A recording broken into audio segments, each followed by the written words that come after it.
తేజ కావుడు సంతానం కొరకు కాకాని స్వచ్ఛాలకు వచ్చి ప్రార్థన చేసుకొనగా దేవుడు మగబాబుని జన్మనిచ్చారు. అందును బట్టి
వారి కుమార్తెకు టైఫాయిడ్ జ్వరం వచ్చినది.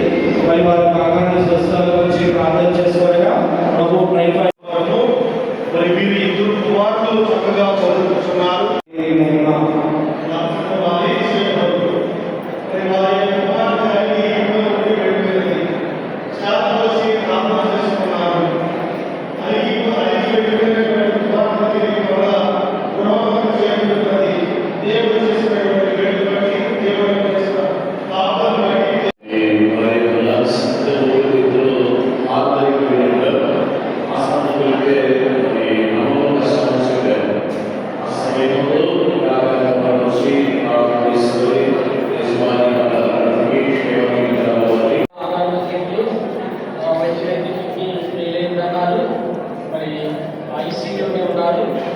కొన్ని నెలల పాటు మరి బెడ్ మీదే ఉండి బెడ్ మీదే ఉన్నారు.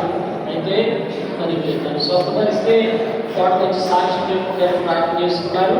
ప్రభు స్వస్థపరిచి మరి ఆరోగ్యం ఇచ్చారు, తోట నడిపించారు. సాక్షి దేవునికి మహిమ.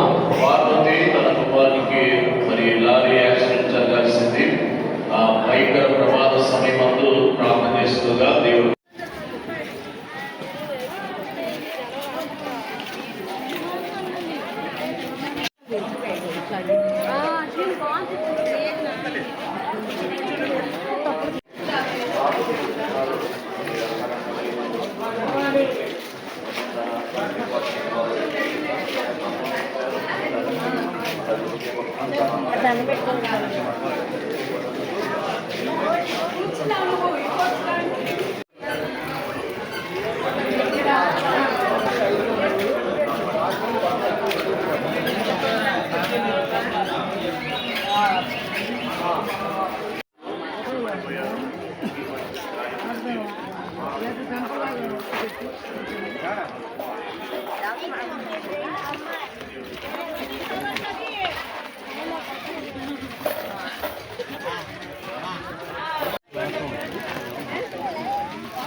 కొడతారు.